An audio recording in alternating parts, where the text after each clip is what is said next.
Good afternoon, good morning, good evening from wherever you're from. Dave Blum here with Dr. Clue Treasure Hunts. How are you doing? And thank you for taking the time out of your schedule to come and spend a little time with me talking about team engagement and employee engagement. We will begin in a couple of minutes. Well, we're beginning now. We're just going to wait for last couple of people to come on. But feel free to introduce yourself in the chat box below. We're using something called Chatwing, which is brand new for me, but I think it's going to be pretty cool and work pretty well. So if you could introduce yourself, your name and where you're from, that'd be great. We'll see what's going on. There's also, I want to give you a heads up. I've been doing these Google Hangouts for a while, and there is a 30-second delay between the time that you write something and the time that I can actually respond to it. So please be patient. If you do have a burning question, it'll take me a few minutes before I'm able to respond. So please do chime in. Let's see if we have anybody who's popped on. Not yet. I think we will soon. But yeah, it'd be great if I could find out where you're from and all that. That being said, I'm just having fun playing with my cool stuff that I've got here. Let's see if I can find, and there we are again. So let's get started, and people will come in as they're coming in. And the way I like to start things is with a puzzle. All right, I'll get a lot more about introducing myself, but I like to start things because I run a company called Dr. Clue Treasure Hunts, and we are puzzle based. So here's a little puzzle for you. Take a look. This is what's called a rebus. And let's see if you can solve it. If you can get the answer, please put the message into the chat wing box below. And let's see who can be the first one to get this puzzle, which is about team engagement. Take a moment. I'll give you a hint.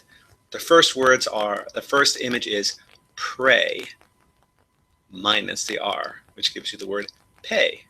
All right? I think they'll be able to get that.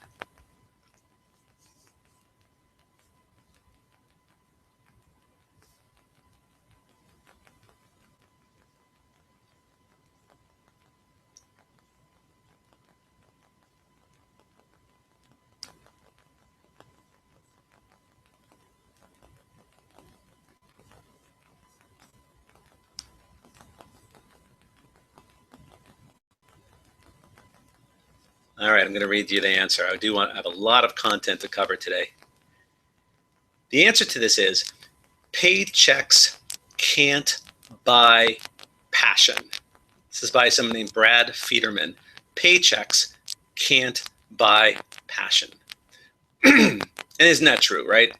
You ask people why they like their work, why they bring their 100%, and they don't usually say, oh, it was just for the paycheck. It usually has something to do with more than what they're getting paid, the compensation, the perks, and all of that. And so that's what we're going to be talking today. So why am I sharing today's info with you? Well, I've been in team and employee development for over 20 years, and I love this work. I believe people work happier and harder when they're part of a close team and when they know, like, and respect their coworkers. Let's pop back to me so you can have a little visual. I love helping people break through what's holding them back from claiming a stimulating, passionate work life. Okay, that's really, really important. So engagement is part of team building. It's part of the team building puzzle and vice versa. And people on great teams are more engaged at work, and great teams need more engaged team members. Believe me, I've seen engagement and disengagement. Just a story from my past. Years ago, I worked at this insurance brokerage where I had a boss who would just yell at me all the time. He would yell at everyone. That was what his thing was. He would yell at people. And we would all hide in our cubicles. We kind of slink down, right? And you can imagine how disengaging this was, right? And I experienced it.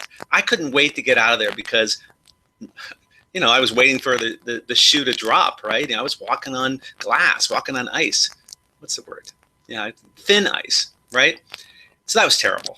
Another example of disengagement was I had a fellow on a group one time. His name was Mark, and Mark was he was doing a treasure hunt with me, and he refused to engage at all. He showed up, but he said, "Listen, I'm not doing anything. Company doesn't care about me. I don't care about the company, so don't expect much from me." He didn't even want to go to the event drinks at the bar because he felt so disengaged. And you can see how that works, right?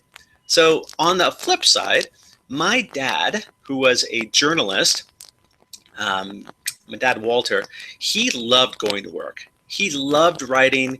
He'd almost be whistling because he loved how much satisfaction he got from meeting people and getting their story and then writing it up using all of his creative skills. On the other hand, he had a boss who he called Fatso because he was heavy, and his boss, and he didn't get along very well, and so he was disengaged by his boss. So he loved the work, and he had challenge and purpose and connection, but he really didn't care for his boss. So that's kind of good and bad, right? Engagement and disengagement. So that's what we're going to be talking about today. So you're starting to get an idea of what engagement and disengagement look like.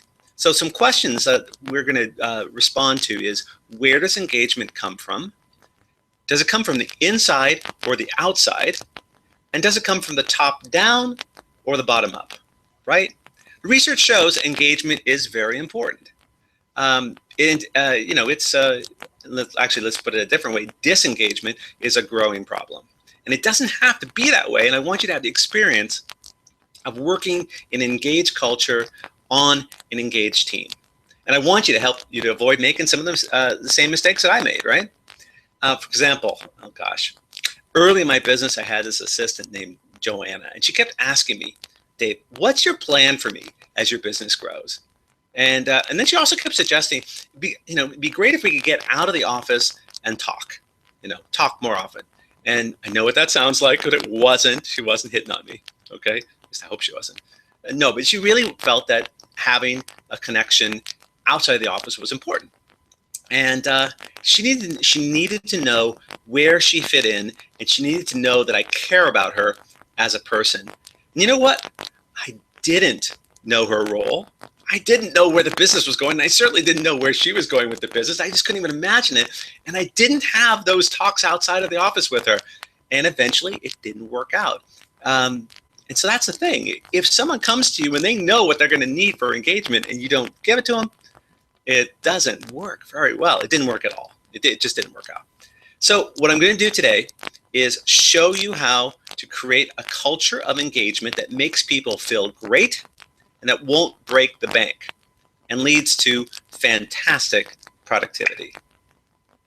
All right, real quickly, I want to get to the content, so I'm not going to go into great detail about my own story, but briefly, I have been leading team events for 20 years. I started in 1995, and my specialty has always been the confluence of team building and puzzles, because I think puzzles are a great way to reveal people's skills, knowledge, and personality, right? You need a variety of skills. And so I started doing treasure hunts. Back in 1995 in San Francisco, the company spread, the idea spread. I started doing programs all across the country. I started working internationally. We've done programs in Switzerland and in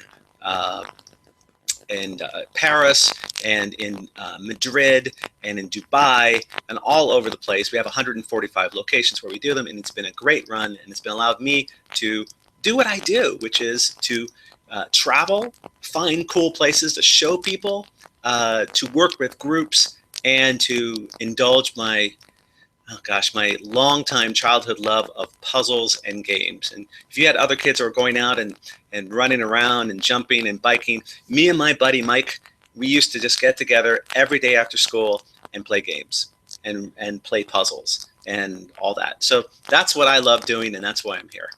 So onward. Let's see what we got for you.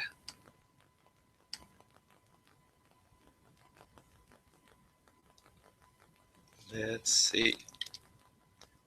why am I sharing today? I already discussed that.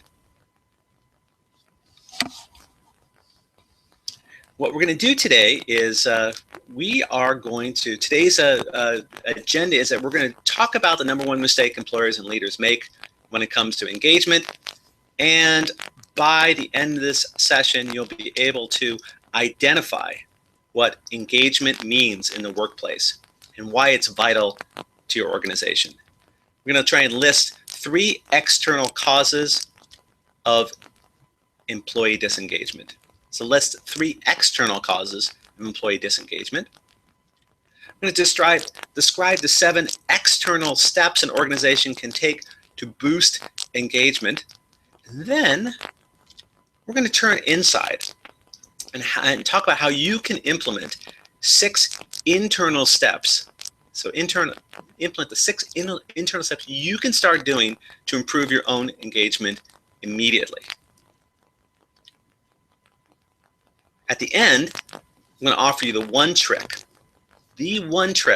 that will turn so-so employee engagement into unstoppable engagement.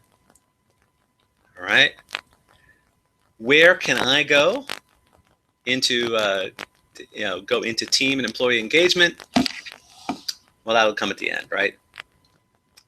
Where can I go? Where can you go to go deeper into team and employee engagement? I'll make a little special offer because that's what we do in webinars, right? You've done enough of these. You've been, you know how it works.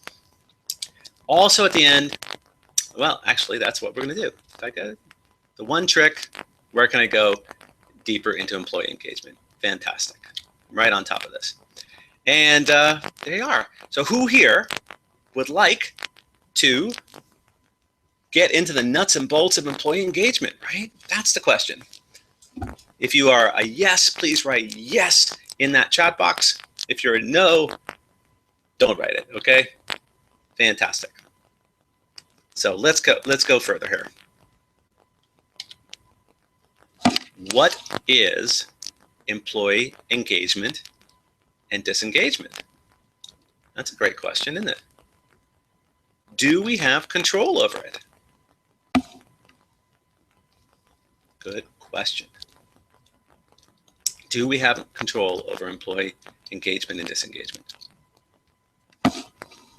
It certainly isn't just about are you happy or not happy, because not happy doesn't necessarily mean engaged.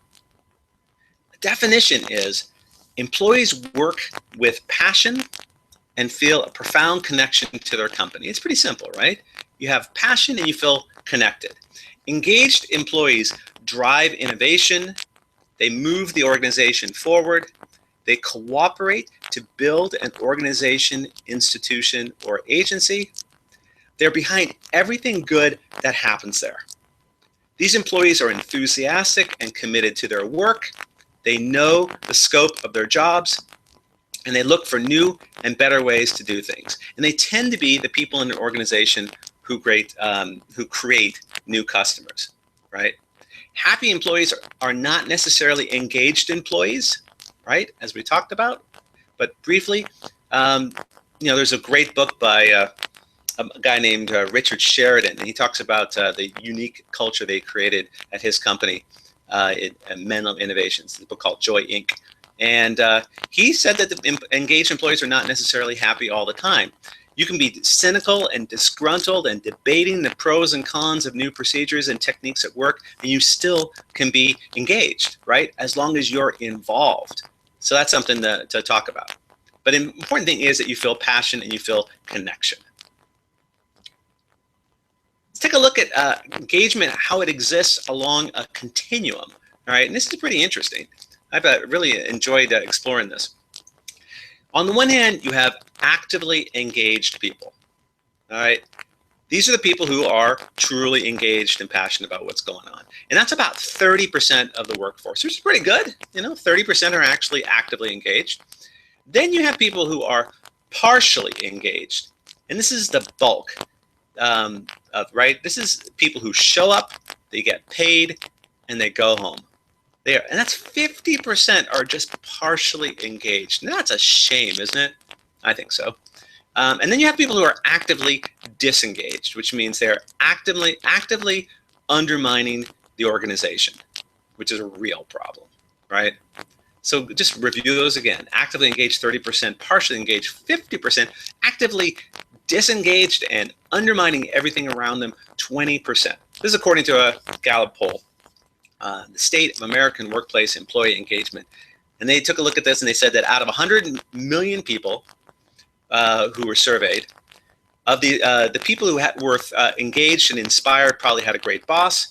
The people who are not engaged at all, the 50%, are sleepwalking through their workday, and they're putting in the time and punching the clock. And the actively disengaged people are acting out their unhappiness, and they are undermining what their engaged coworkers want to accomplish.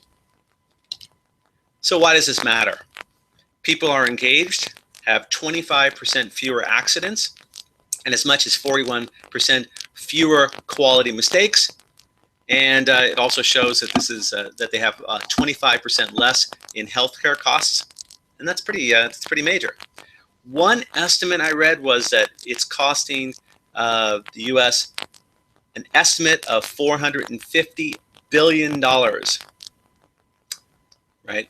And another one said that a disengaged employee could cost you $2,246 per year per employee. And if you've got 100 employees, I don't even need to do the math for you. It's pretty crazy.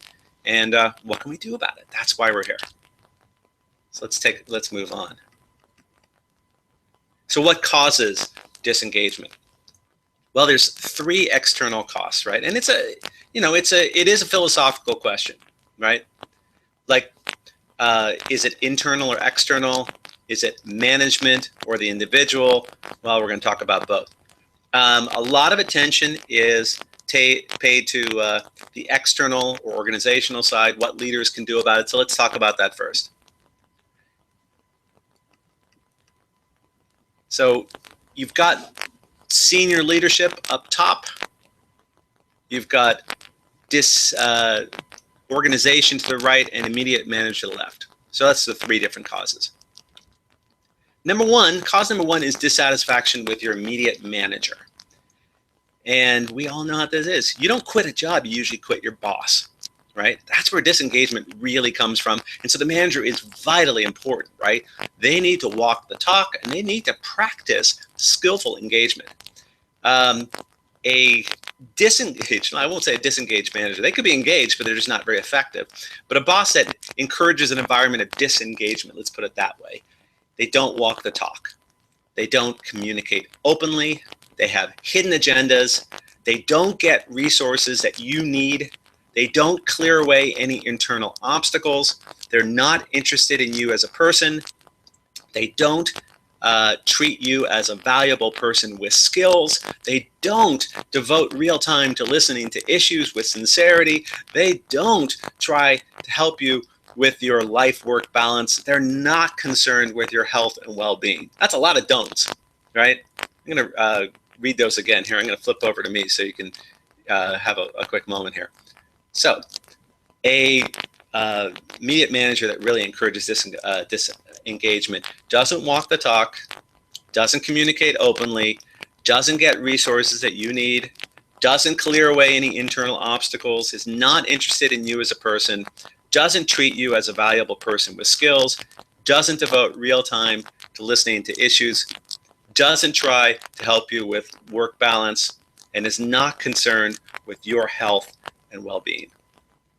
Right on. That would be a cause of disengagement, and we all felt this, right? Like my boss who used to yell at me. Number 2 cause, lack of belief in senior leadership. And you don't, and this is not a huge thing. It's just if you're working at your place of employment and you don't know the direction the organization is going, then you're going to become disengaged. If you don't know what your role is in getting to the place the organization is going, that's senior leadership, right? So that's really important. The other thing is that if you don't have input in the direction of the organization, that can also be disengaging. So lack of belief in senior leadership. That's number 2. Number 3 is lack of pride in the organization, meaning that your values and your company's values are not closely aligned, right? Your values and the company's values are not closely aligned. How are you going to have pride in the organization? And you're going to become disengaged. If it's important, especially for the millennials, that your company contributes to the community, and that's where a source of pride can come. And you can become very disengaged if it doesn't, especially if you value that. And then, of course, it's just if your company has stated values that are inconsistent with their actual behavior. So this is, put in a more positive way. Your company's stated values are consistent with their actual behavior, then you'll be engaged. And if not, then not. So all 3 of those are important. I'll just zip back so you can see them again. Dissatisfaction with your immediate manager, lack of belief in senior leadership, lack of pride in the organization. Been talking a lot of lacks, and we want to see what we can do about improving our engagement here. Let's go on a little bit further though. The number 1 mistake employees and leaders make when it comes to engagement, what would that be? What do you think? I invite you to write in your chat box, those of you who are engaging. The number 1 mistake that you think employers and leaders make when it comes to engagement.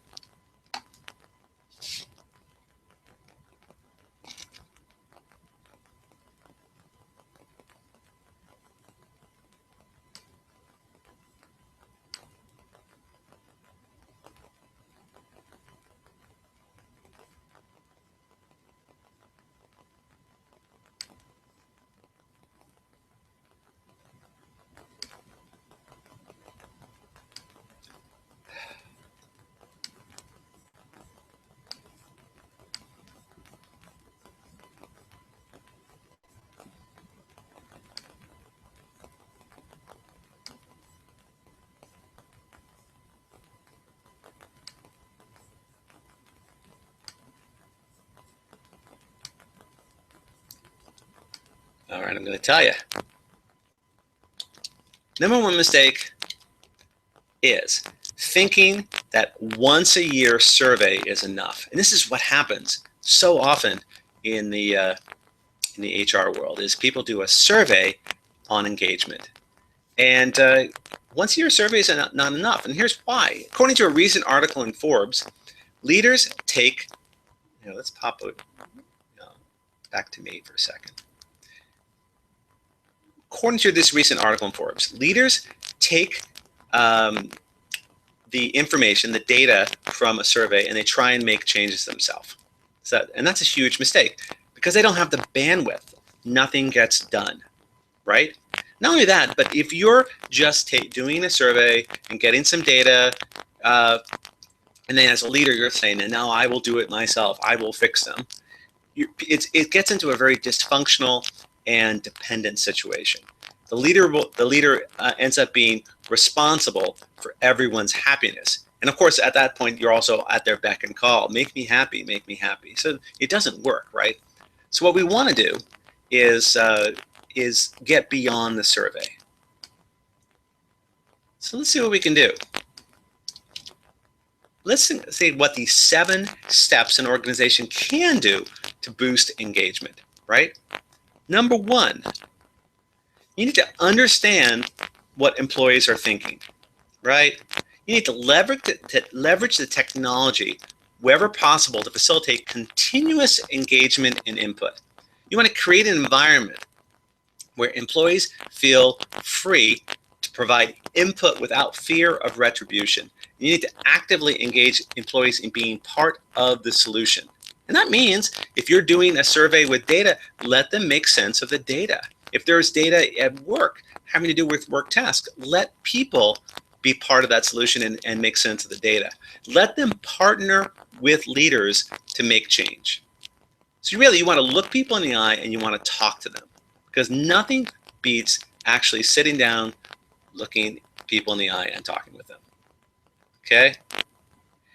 According to Tom Rather and Jim Harter, who wrote a book called Well-Being, the 5 Essential Elements, if if you give people no feedback, they will be about 60% engaged. If the feedback is only negative and you're just telling people what they're doing wrong, that person will be 78% engaged. At least they're not invisible, right? At least they've gotten some feedback. And if management sees what someone is doing well and what they're doing wrong, and then gives people feedback, then they get up to 99% engaged. And thanks again for one of my viewers, Leslie Jernan, for referring me to this resource. That's pretty amazing, right?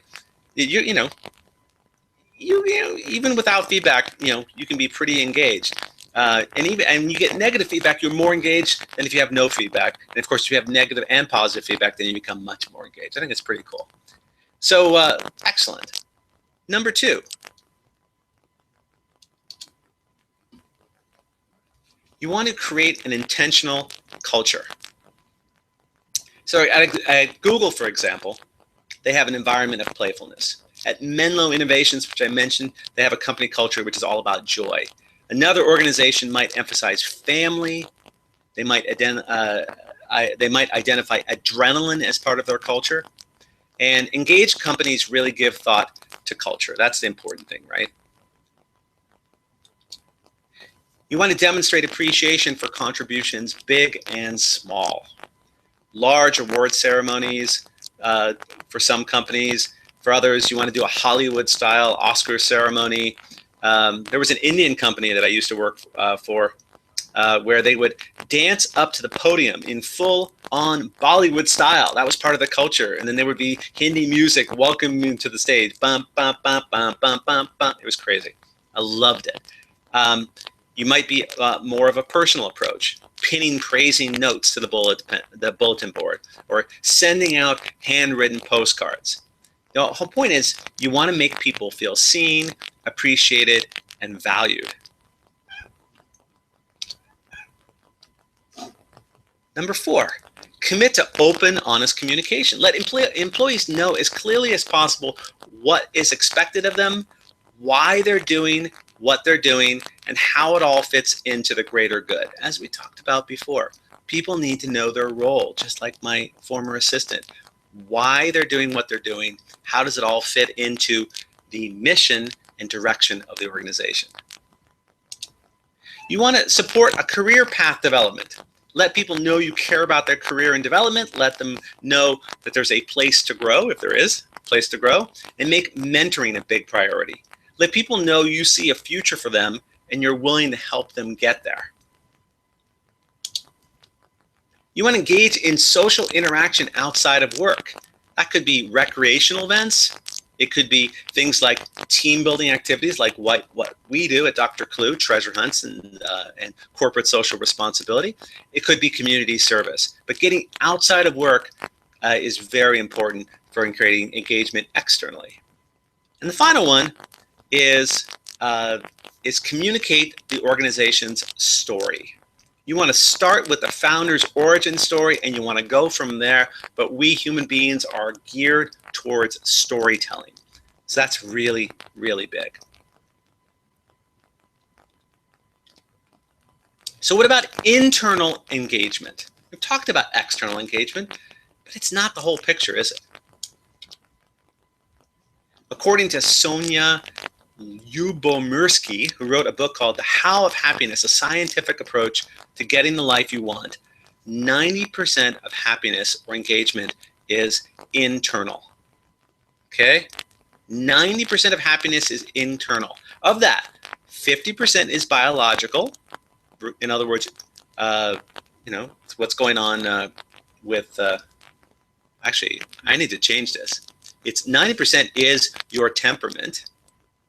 I wonder if I can change this. No, I can't actually. Strike this though. 50% is biological, i.e. your temperament. 40% is your thoughts about events. And then only 10% is actual external events. So the external world predicts only 10% of your happiness. Cool. I wonder if we can change that. We should be able to. Let's see if we can. Because that is so important. So let's change this.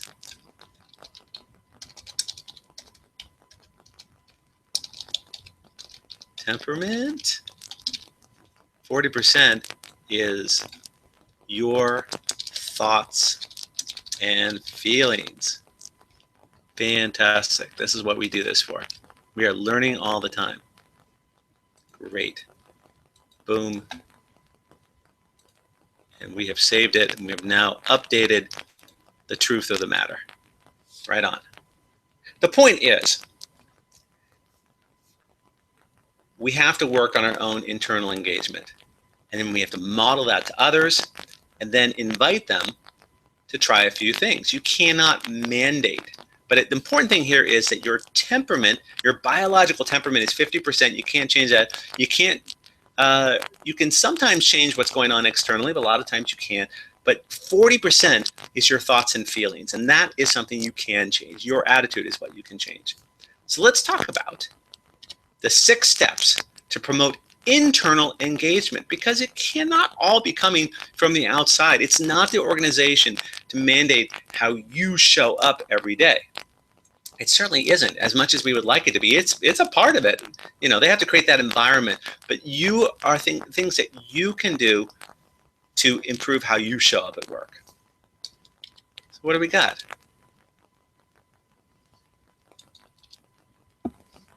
Promote vibrant health. So you can work on this, right?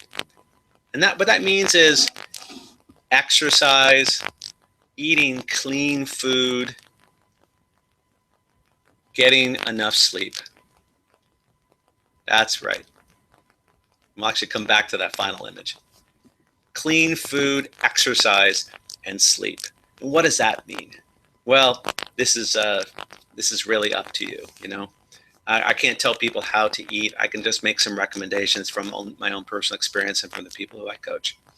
Clean food means, as much as possible, moving away from processed food, right? So as much as possible, go to the store, buy food, and cook it, as opposed to go to the store, open a box, and eat processed food.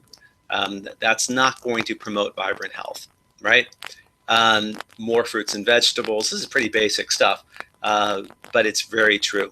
There are a lot of food that promotes inflammation, and so you want to minimize that, because who can be engaged when you're hurting, right?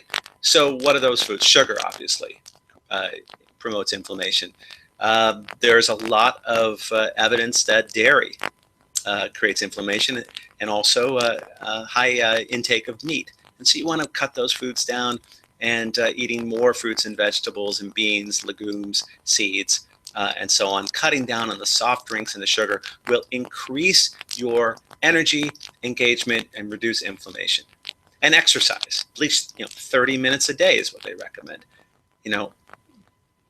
Again, it's hard to show up to work when you don't feel great. When you do feel great, you're going to be bringing 100%. Sleep, very important as well. Absolutely. Can you get 8 hours a night of sleep? I don't know. 7 hours is better. It's not better, but 7 hours is minimum, right? Anything less than that, you're not going to be bringing engagement to work. It's just that simple. And as I alluded to, you want to promote some sort of a centering technique. I like the way the guy rises up there. Promote a centering technique, whatever that is for you. Meditation or yoga, whatever that is. The idea is that our thoughts lead to our feelings, and they are manifested as warning signs in our body, right? When you have strong feelings, you feel it in your body. Your feelings lead to emotions, and your emotions lead to actions, and your actions lead to results, both positive and negative.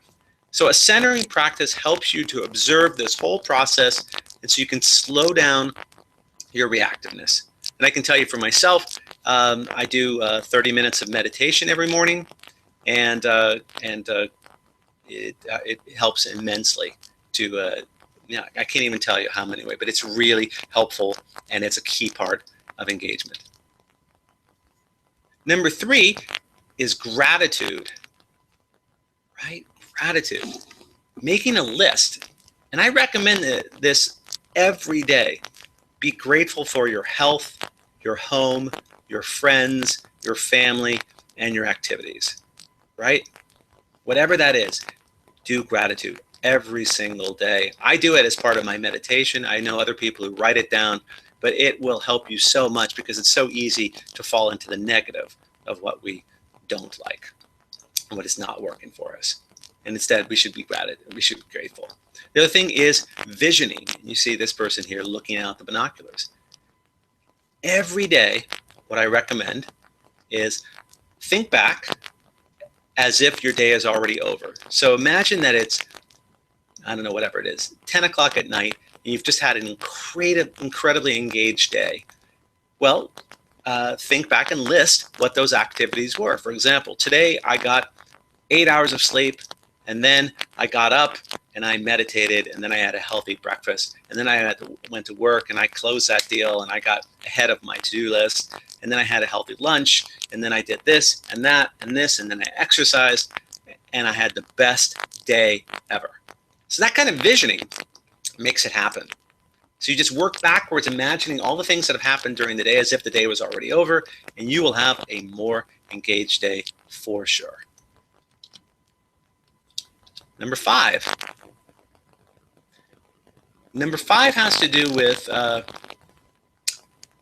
with challenging your assumptions, right? Challenging your assumptions. This woman on the skateboard, you wouldn't assume that she could do that, but it's really a key thing, right? We need to question our negative assumptions about the people all around us in the workplace, because they probably have positive intentions. And we develop a story based on what people are doing that isn't necessarily true. We need to challenge those. We make assumptions based on something that's happened in the past.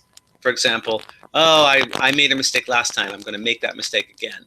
How do you know that? You don't know that. So a big part of engagement is challenging your assumptions about others and challenging assumptions about yourself. The only thing that interferes with my learning is my education. I like that one. Thank you, Albert. The lens you wear changes your reality. And Tony Robbins once said, suffering comes from a life selfishly reviewed. What does that mean? It means that if you're looking at everything from your ego, then you'll have suffering. If you can look at things from other people's perspective, you'll do much better and you'll have a more engaged day. So try looking at things from other people's perspectives. It really helps. Number 6, internal engagement factor is support and accountability. It's not easy adopting new practices like meditation and exercise and visioning and eating well and new ways of thinking. So you need support. So you want to get support from and accountability from family, from friends, from a mentor, or even a coach like myself. Support and accountability is really huge. And then, and so that was actually, I don't know if that was 6 or 7 steps. That might have been only 6 steps. So, yes, it was 6 steps. So take a look at this. The summary then is that you want to do diet and exercise, centering, gratitude, and visioning. One thing I didn't mention there was opportunities, meaning that you look at everything in life as an opportunity and not as a mistake. Assumptions and support. So let's do a little summary here. I'm hoping that by today, the end of today, you're able to do a couple of things. You can now define what engagement is, what it isn't, what it means in the workplace, and why it's vital to your organization. You can list the 3 external causes of employee disengagement.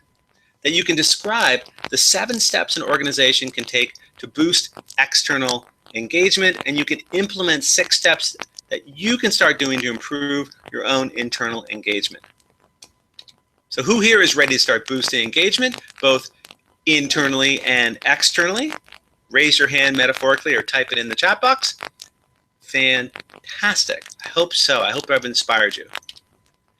I'm going to make you an offer in a second, and as my way of thanking you. But first, I promised you one trick that will turn a so-so, not a team building event, but a the certain team engagement, I think is what we talked about. Will turn good engagement into great engagement, and that is to ditch the surveys. That's what I want to say. Engagement surveys, I know they're necessary for the organization, and maybe you have to do them, but they're not the be-all and end-all. When you want to give feedback to people, look people in the eye and actually talk to them. Find opportunities for one-on-ones, for small groups, ditch the surveys, and nothing actually beats sitting down, looking people in the eye, and talking with them. It's that simple. So I've got a little special offer for you for attending today. I've got several, actually. This one here, it has to do with something I call the Cluetrek Mini. It is a virtual treasure hunt. It's part of the team building offsite aspect of engagement. And this is something you can do in an hour. It is held in your office with a virtual facilitator. It is 3 stages. There's an icebreaker, a mini treasure hunt, and a closing activity. And the benefits are you get to know your teammates' skills and strengths. You get to know each other on a personal level. You get to know more about yourself. You get practice at delegation, practice drawing out introverts, and identification of emerging leaders. The Cluetrek Mini. And I'm offering this at a discounted price. What clients are saying about the Cluetrek Mini? Oh, a lot of things. Our CFO is very excited about our Cluetrek Mini. Right on. I thought it went really well. People did something different than what they normally do here at work. Everybody enjoyed the camaraderie. Our people needed a break from the usual accounting work we do, the paper pushing, the part at the end of the program about working together across teams hit home with a lot of people. Within our group, we have 5 different teams we work with within sub-teams, but it's so important to cross those lines and work with the other people in the other groups to get things done the right way. Yeah. So here's our deal. Our Cluetrek Mini is usually $497. We're offering it for $247 if booked by Friday at 5, $197 if you book it by the end of today's session. And there is the address, drclue.com/checkout. And I'll be happy to write that in the chat wing box below as well. I've also got a bonus for you. There's a 30-minute audio that I recorded a short while ago called Beyond Gridlock. It's our guide to buy-in, how to get everybody on the same page, where you'll learn what buy-in is, what it isn't, questions we usually ask about buy-in, what questions we should be asking. We'll review, I did review what engagement is, the 5 levels of attitude, which we haven't talked about today, the 5 ways to win and lose trust, and how to create a movement for change. That's one bonus, and it's available at Dr. Clue at Beyond-Gridlock. And finally, I've got a checklist here. It's 7 key factors for boosting employee engagement. It includes working on things bigger than yourself and be in community with others. There's a whole checklist of things that you can do, and that's available on our website at drclue.com/engagement. Finally, I start with a puzzle, I close with a puzzle. This is a marine signal flags, and it's a quote that says, "The way your blank feel is the way your blank will feel." What is that all about? You can see that if you decode using the marine signal flags, you can actually figure out what the message is. Be curious to see if anybody can figure out what this is.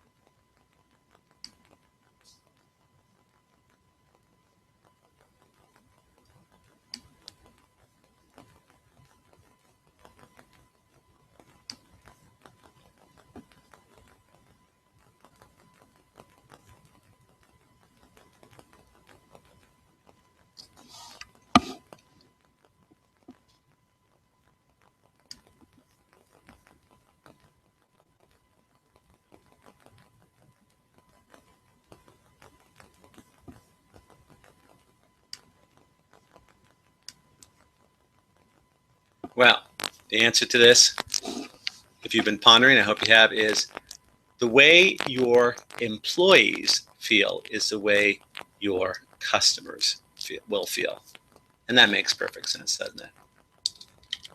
If you have any questions, please ask them now. Again, this was Dave Blum, CEO and founder of drclue.com. There's my contact information. Here I am again.